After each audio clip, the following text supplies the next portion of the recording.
Hello, my lovelies, and welcome to Where the Road Rises. With me, your host, Eileen Curlin-Walsh. Today, we are going to talk about regional economic development with a superstar in that field, Kelly O'Brien. Kelly is a founding member and the current CEO of the Alliance for Regional Development. Kelly brings together leaders from government, academia, business and the residential community to collaborate on ways to advance regional economy to everyone's advantage. Kelly wears a second hat as the executive director of the Chicago Central Area Committee.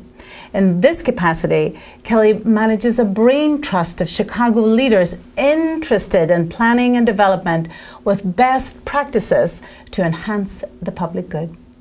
This 60-year-old civic group has been at the heart of many major initiatives that have helped Chicago become the global destination it is today.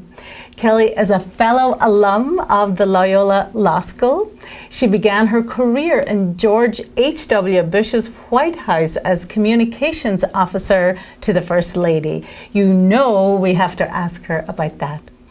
Kelly went on to serve in 2 presidential administrations, has worked in both the private and public sector positions before her current role in Midwest economic development. We are honored she will join us today to talk about the challenges and achievements in her field and tell us what we can do to boost our region's economy. Welcome, Kelly. Oh, good afternoon. Thank you so much. Kelly, why don't we start with your story? You've worked in the White House. You have had this incredible, varied, fascinating career. So tell us about how you grew up and how your career and educational path unfolded to where you are today. Well, thank you. And from one Irish lady to another Irish lady, I can say a lot of it goes to luck of the Irish. I grew up in Palos Hills, went to Mother Macaulay High School, and really got involved in politics in my senior year. I was invited to go to Washington, D.C., and really fell in love with our nation's capital.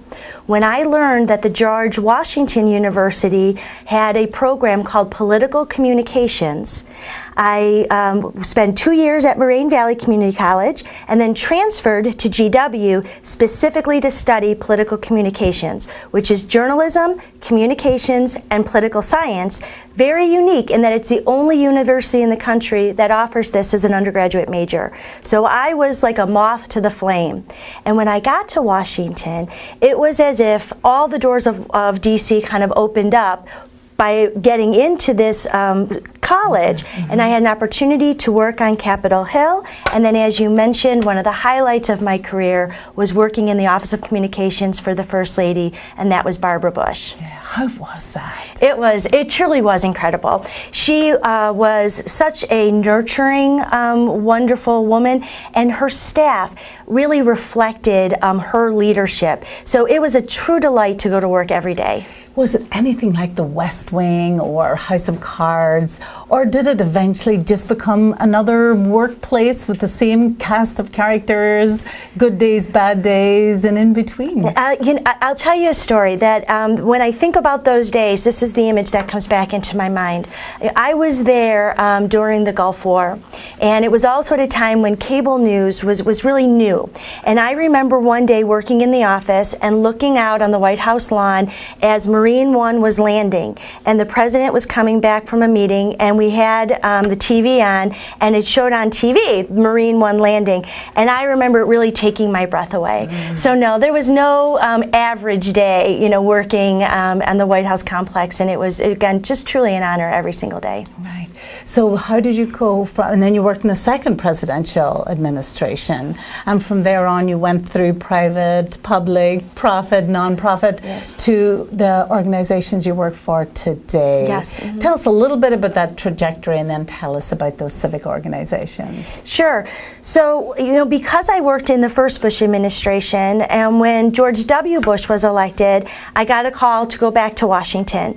But I was in my 3rd year of law school. I worked 7 years before coming back home and going to Loyola. So I knew at that point, if I didn't finish, it was unlikely that I would go back, and I really wanted to get that law degree. So I politely declined, and I accepted a position with the law office downtown Chicago, ran for office, was elected as an alderman in Palos Hills. And down the road, I got my third and what I was told would be the last call to work in the administration. And at that time, having served as an alderman for a few years, I was asked to chair the Economic Development Committee. And when I was asked to do that, I knew nothing about economic development. But I jumped in with both feet, and I really loved it. And I loved being able to work with the business owners to understand their needs and to work for the community in terms of the vacant space that we had, and to work with the residents and to learn what more different businesses they felt were needed. And so when I got the call to go back to Washington and work at the U.S. Department of Commerce and to be able to do economic development on the national level, there was just no way I could say no. So I was just thrilled to go back to Washington. And when the clock struck midnight in 2009 and the Bush people we were leaving, I knew Barack Obama from my days working down in Springfield. So I stayed in Washington for a few more years, and economic development is not a partisan area. Everybody wants economic development. Right, so I have to say, I really, it was a unique stars aligning that the cast of characters were such that I was able to stay and do that work and then transfer it back here home. Mm-hmm. So now tell us, so then that was you uniquely qualified for these economic, both local and regional development organizations. Yeah. So tell us how you got involved with those two organizations and what specifically they do, how they're different and maybe how they're the same. Sure. Well, when I was at the U.S. Department of Commerce, I received a call from the Chicagoland Chamber asking if I could help them understand the grant process to get the world's leading think tank on economic development to do an analysis of the economy. And the world's leading think tank is called the OECD. And they advise the G7, the G20, and they've done these reports all over the world. So I was happy to help my friends back at home understand the grant process, and I worked closely with the OECD at my post at the U.S. Department of Commerce. So we were able to bring all the parties together, and ultimately a grant was awarded in 2010. And when the OECD came to town, the question was, were they going to focus just on the city of Chicago, just on the state of Illinois, on the whole Midwest? Where were they going to do the study? And after looking at a lot of economic data and a lot of conversations, they determined that the Milwaukee, Chicagoland, Northwest Indiana corridor, so 21 counties in 3 states, that collectively we operate as an economic unit, and we're the 3rd largest contributor to the national GDP, but because of the state lines, we don't always coordinate our policies or scale our assets, and because of that, all 3 states are kind of losing out. So when this report was published, stakeholders from Wisconsin and Illinois and Indiana came together and created this platform, the Alliance for Regional Development. And the idea is to bring the decision makers together and look at initiatives that can actually grow the regional economy. I'll give you some statistics. In the OECD report, they looked at data from 1990 to 2010. They said that if our mega region had just grown at the national average during those years, we would have had over 600,000 more jobs to have cushioned the Great Recession. And you know what? Between 2010 and today, we're still not growing at the national average. And it's literally costing our economy billions and hundreds of thousands of jobs. Right. And so what I'm working on now is we have a new governor in Wisconsin. We have a new governor in Illinois. We have a new mayor in the city of Chicago. Yes. So literally next week, we're hosting a retreat with the leadership of the administrations to talk about how we can do a better job of working across state lines and really taking advantage of some of that low-hanging fruit that can help us continue to grow this economy. That's amazing. Now, Kelly, we invited you on the show because I saw you in the paper. You had this wonderful new initiative. Is that what you're referring to? What was it that you were featured in the Sun-Times? What was the initiative? Sure. So actually, that article is the other side of the house, which is the Chicago Central Area Committee. The group that you referenced is over 60 years old. And how I got to have two full-time jobs, one of the chairman of the Chicago Central Area Committee, Greg Hummel, is also one of the founders of the Alliance for Regional Development. And so after we got the Alliance up and running, he said to me, Chicago is the driver of the mega region economy. Oh, yes. Wouldn't it be great to have one team managing both groups so that there would be more coordination between things that are happening at the city and the mega region and vice versa? So this year, we're working with World Business Chicago, and they selected 5 economically challenged neighborhoods, 4 on the south side, 1 on the west side. They identified community leaders, and Chicago Central Area Committee, CCAC, now considers these community leaders to be our clients. And we organized 5 CCAC teams populated by our members that have different skill sets: real estate lawyers, developers, urban planners, architects. We have title companies involved. We have over 30 CCAC members involved in this. And these 5 teams, each team is assigned a neighborhood. The neighborhood selected a 2-block corridor, and they are literally going structure by structure to problem solve and division what can be done and how can we do it so that those 2 blocks are up and running to their highest and best use to be the catalyst for the next 2 blocks and the next 2 blocks. I mean, imagine how vibrant the city will be when we've got these neighborhoods where they need to be. And how microscopic. And how is this funded? So do those partners volunteer their time? Is it a non-for-profit organization? How is that development funded? Yes. So yes, the Chicago Central Area Committee is a not-for-profit organization, and our members pay dues to be part of the membership, and these efforts are all pro bono. So I mean, we are literally, I think we'll be close to 7 digits in in-kind contributions by the time that this effort is over. And part of what they're doing is, in terms of on the ground in the neighborhoods, is that they're looking at different funding streams to be able to get each property kind of up and running. So for example, if there's a building with a crumbling terracotta front, they will be looking for, where is there the money for rehab? Let's get that, facade looking, safe and attractive, and then maybe that building can be a daycare center or a community center or whatever, again, the community needs. So they are being very microscopic. Wonderful. And what is the greatest challenge of that work? And then what are your greatest achievements?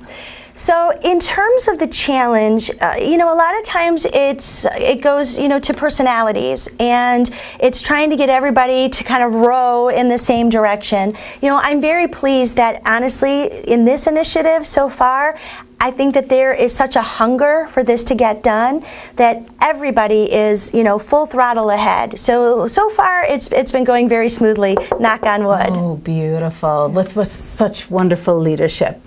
So is this unique to the Midwest, or are there other regional teams throughout the U.S. doing what you're doing? Well, thank you for asking that question, because I think this is really important for your audience to know.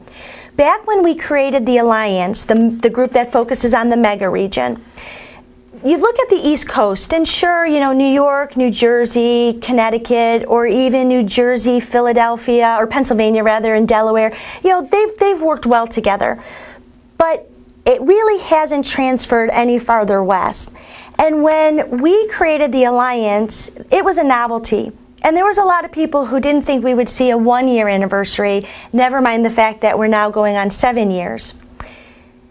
When I can't even tell you how many phone calls I get from people around the country saying, well, how did you deal with this challenge and how did you start? And because of, I think, a lot to do with us leading the way, there are now a number of regional economic development groups in all four corners of the U.S. that are really changing the dynamics of how economic development is done. Beautiful.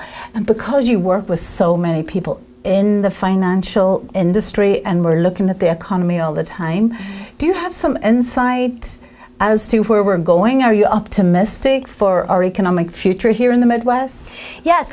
So we are also very privileged that we work closely with the Federal Reserve Bank of Chicago, and we also have some economists, specifically with Indiana University Northwest, who, if you are watching the news, on the first Friday of the month, Washington, D.C., the U.S. Department of Labor will announce the job numbers.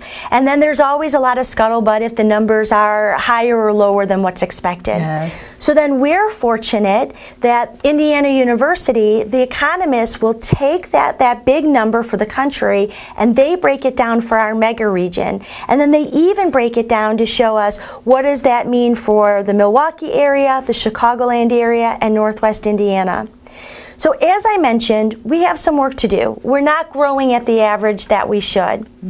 From a national perspective, a lot of the economists that I'm privileged, to communicate with, they talk about the fact that it's really unique times in that the data, you could tell a story that there's some trouble ahead. And yet you could look at other data and you could say, we're doing great and there's nothing to worry about. So there's no reason to be alarmed. I just think you should be sensible and continue to watch how the data continues to unfold so that you're prepared. The economy is always cyclical, and we have, been on a 10-year trajectory, which is great. And I do believe that, especially here in our mega region, if we can do a better job of working together and identifying the projects and initiatives that can help grow the economy, then we'll weather any downturn much easier. I love that. That's encouraging for all of us. Let's kind of switch gears a little bit and talk about running for office and serving in public office. And you have been an alderman right here in Palos Hills. How was that experience and what did that teach you about the communities, about human nature, about yourself? Well, I can tell you it's a lot more fun to win than to lose. And it's always quite an experience being on a campaign trail. I've been involved in politics, since the 1980s, and I've worked on campaigns from school board to presidential. And I feel like I know how to run a campaign and I know how all the different elements work, and yet when you're a candidate, it just feels like a different ball of wax. But it is such an honor to be in elected office and to be able to respond to your residents and to be able to do things that are really meaningful. Some of my happiest days were getting a phone call from a resident and being able to call City Hall or call an organization or a business and actually pave the way to get something done. Yeah. So I think it's really, really critical for people to be involved at every level because democracy depends on it. Oh, I love that. Now, let's talk about the human condition. So look at the experience you've had all across the fabric of humanity. You've very, very narrow communities, economically challenged communities, rural, urban, the coasts, the White House, all the way through to some of the streets in Chicago that we'd be almost afraid to go to. So you've worked with people on all of those levels. Are we similar? Do we change from area to area? What are the common threads about the people? What have you learned about our human condition? Yes, so I laugh about that question because I think back to the early 90s, and I was interviewing for a campaign in New Jersey, and the candidate said to me, "Oh, you just don't understand cutthroat politics. I mean, this is Camden County, New Jersey." I said, "Sir, I come from Cook County, Illinois." He said, "You've got the job."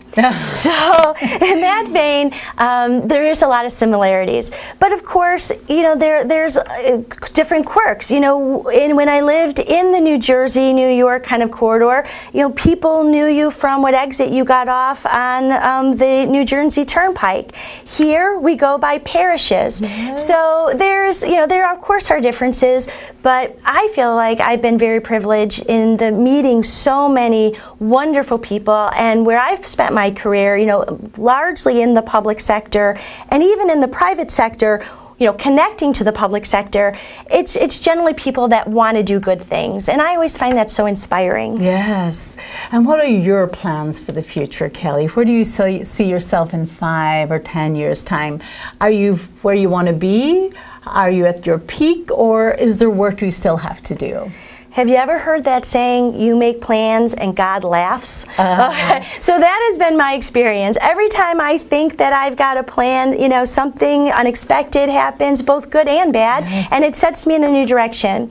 Right now, I've got my law degree, as you know, and I've practiced law, but I'm back at school getting a master's in political science through the University of Illinois Springfield.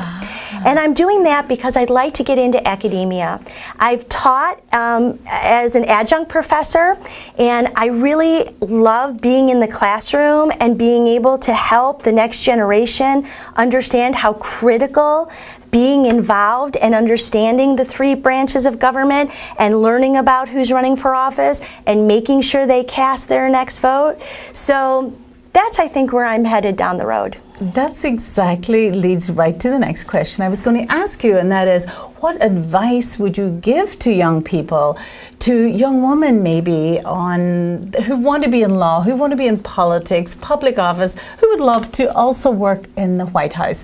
Are things equal? Do we still have a long way to go? What would you say to those young people who want a little piece of what you've had, want to do what you've done? I don't think that I would be here today or have the career that I've had but for the volunteer work that I have done. And it was by volunteering and taking those volunteer jobs as if they were the most important thing that I had going in my life, and showing up early and staying late and doing everything I could to assist the leadership. And that then opened the doors, you know, to unexpected opportunities.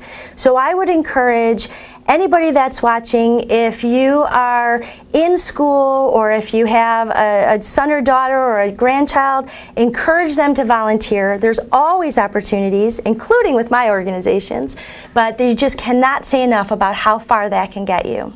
Well, then let's go straight to how our viewers can get involved with your organizations, either of them. What can they do about the regional economic development, which, as you said, matters to all of us? It does, and you know, there's a number of ways that they can get involved. One would be talk to your local elected officials, whether it is on the city council or it is a congressman or the county board. We need people for our decision makers to hear that you want them working across the state line, collaborating with the community next door, scaling assets, because again, everybody benefits then. We've got to get rid of this mentality that if they get something that you lose it. It doesn't have to be that way. And we've got dozens of examples of successes all over the country of why it makes sense. So that's number one. Number two, visit our websites, the Alliance for Regional Development and the ccac.org, and email me. I'm happy to share with you how you can get involved in our committees and the work that we're doing, because it really is important that everybody watching this show understand that they have a role to play in growing our regional economy. That's perfect. That is just perfect. Any closing thought? A favorite quote Anything you want to leave our viewers with? Well, I just want to say how delightful you are, and I just appreciate that you would have me here today and allow me to share my history and the work that I'm doing. And when I was on my way to greet you, I was thinking about back in college, an article I read, how you need to be the heroine in your own story. And I again encourage all of your viewers to think about, as they tackle every day in their life, think about it as writing a story and how they can contribute, you know, to the betterment of everyone during the time that we're here. And you're doing a great job of that. And so I just want to say thank you. Thank you. And thank you, Kelly. That's perfect. Thank you for sharing. Thank you, viewers, for watching. And we will see you next time on Where the Road Rises. Goodbye.